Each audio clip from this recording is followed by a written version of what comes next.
is it still necessary for higher grade level teachers, grades 4 to 6, to be proficient in the mother tongue of the learners? What's your answer? Yes or no? Ang tanong ko, yes or no? True ang sagot.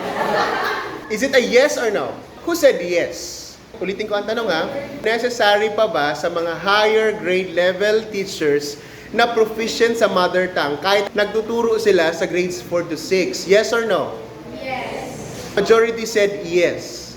And the answer is, let's see. Parang ganito no, pag tinanong, your answer is yes, why? No, sir. Anyway, the answer is implied. After reading the answer, I'll ask you again, yes or no? So the answer is, while mother tongue proficient teachers are essential in the early grades, both in speaking and writing, they can also be beneficial in the higher grades. So I'll ask you again, yes or no? Yes. Yes. The answer is yes. Bakit po? Bakit yes? So ito yung sagot. Kailangan pa din siya dahil may mga pagkakataon na English yung medium, hindi nila naintindihan. You still have to use mother tongue because you will be understood better if you use mother tongue instead of English.